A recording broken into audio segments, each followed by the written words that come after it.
So in the last couple of years, I've played both God of War 2018 and Ragnarok, and honestly, these are some of the best games that I've ever played in my entire life. I love the story, I love the art, and I love how the character development works out, especially for Kratos. And recently, I've also been keeping up with the live action series. And yeah, so far, just looking at the cast, like we don't know too much about it so far. We only know just the cast. We don't know how the story will be maybe edited or how many seasons to get, how much it'll pan out, etc. But we may basically just like know a lot of the cast at the moment. But yeah, so far I think it may turn out to be a really good show, a really good adaptation of the video games. Like what I really do love about these games is, the music, the aura farming, the scenery, the stories, like everything I just said like a minute ago, right? And I have a lot of high expectations for this adaptation, especially for a story that's very perfectly written on its own. So yeah, when I heard that this was going to get a live action, I was both excited and a little worried about how it'd turn out. But let's start with the worries first. It's not easy turning a video game into a series for many different factors. Some games have a story that need a lot of gaps in between events to be filled, like Final Fantasy VII and, God of War. In the case of God of War, a lot of traveling happens between cutscenes, so there needs to be some things to fill in the time instead of, just showing gameplay. We have YouTube for that. There's also a lot of examples where live action adaptations for games have flopped or made too many edits to the main story that it becomes something different. Now, this doesn't necessarily mean that I'm saying, all of these edits are bad, but there have been more bad examples than good ones. This is also based on directors who sometimes haven't really played the game or cared too much about the story. And I also feel like this is really well known, but animated adaptations are a lot better than live action for video games due to several factors. One of the biggest factors, if not the biggest factors, is real life fucking sucks. Now what I mean by that is that video games often have crazy ass moves that look much better animated than they do in life. Like imagine making Kingdom Hearts and Devil May Cry into live action. If you simply just look at the moves that they do, it'll all have to be entirely computer generated. And we all know how shit/cringe that sometimes looks. I'm looking at you, Dragon Ball Evolution and The Flash. In animation, it's a lot cleaner looking because, it's animated, it's not real.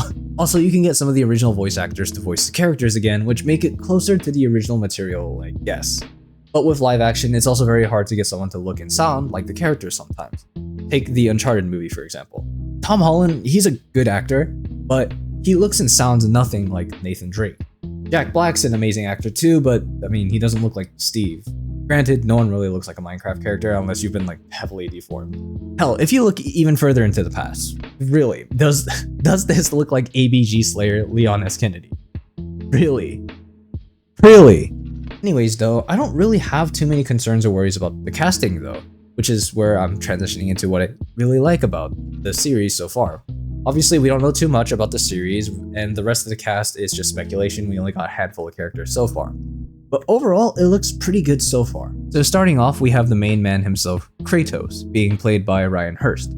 Now, I know that a lot of people would have wanted Christopher Judge to play Kratos, but he is 61 years old and time is a cruel mistress. Keep in mind that the series is also known for a lot of action, which could be very burdensome on the man.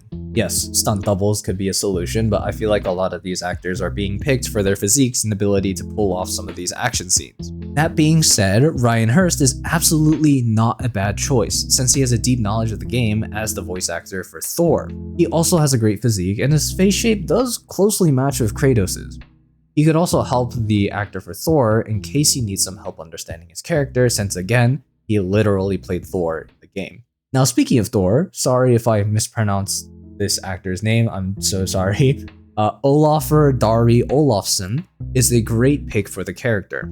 I've heard he was phenomenal in the show Severance. I haven't seen it, but my friend said his performance was really good in the show, so I'll take his word for it. And his physique and looks very closely match Thor from the games. Plus, he's Icelandic, and according to Google, a lot of our records of Norse mythology come from Iceland, so he could possibly pull the knowledge and lingo from his heritage into the show to make it feel more authentic. Moving on, we got Max Parker set to play Heimdall. Now, I haven't really seen much of this actor, but judging solely on his looks, he's a near one-to-one match for Heimdall, I feel like.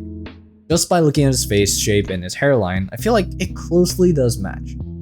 if he just grew his hair out and tied him back for the braids, he 100% could pull off the character. He also kind of has that sleeper build look that closely matches with Heimdall, so there's that. Next, we have the casting for Sif with Teresa Palmer. I would say her looks quite match with Sif. All she really needs to do is beef up just a little bit to match the physique. And I feel like she could also be a really close match in general. So actually, as I was recording this video, I also found out recently that there are speculations, not speculations, they're in the talks with 2 actors for Brock and Sindri, and we also got Odin and Mimir. So I'll do a quick review of those. For Mimir, excellent choice because they just picked the voice actor for Mimir. And he does kind of closely look like him, but also what I think is really good to have the voice actor is that one, again, he has a deep knowledge of the game because he's been in the game for like 90% of it for like, I'm counting like both the games together. And also Mimir doesn't really need to involve a lot of acting because he's just a head most of the time. Now, as for Odin, Mandy Patinkin has been selected to play as him. And just looking based on looks here, I haven't seen too much of his work either, but just based off looks here, I feel like he could pull off Odin. He does have like a very similar face shape and the hairline for it. I just think what he needs to do is to slim down just a little bit, and he could match the body type for Odin. Now for Brock and Sindri, I haven't heard of these 2 actors before in my life, so I'm not sure what to say for now about them, but they did pick 2 actors with dwarfism. So the height does match and the physical bodies do match very closely. I just think now all they really need to do is get a lot of makeup done, especially for Brock since he's blue. But yeah, there's still a lot of characters that have yet to be picked, especially for the first game 2018, because they still have yet to pick out a Freya, Balder, Magni, or Modi, or all those other characters. But yeah, honestly, I'm not sure who else could really play these other characters. So I don't really have any predictions as to who could be really well suited. I also don't have a good amount of knowledge of actors in general. So I'm not really sure who else will be well suited to play all these other characters. But boy, I can't wait for The Rock to play Balder and Danny DeVito to play fucking, I don't know, Freya. But anyways, moving on though. With these castings, now it kind of brings me some new worries. 2 new worries, actually. The first is the casting releases. Now, I know I talked about how goated the cast looks, but it does raise the question of why we're casting characters for Ragnarok first. Both God of War games add up to a total of 40 to 50 hours of gameplay, with cutscenes being around 11 to 13 hours of the gameplay hours. The games aren't very long, which I believe would have them warrant 2 seasons, one for each game, the way The Last of Us live action did it. So if Ragnarok is hypothetically going to be season 2, why are we casting them so early? Do the directors plan to add some scenes of what's been going on in Asgard as we go through the 2018 story? Will there be some story changes for the 2018 story to include what's been happening during Fimbulwinter? There are a lot of questions going through my mind, which do have me concerned for the pacing of the story. My second concern is that Amazon is the studio producing this series.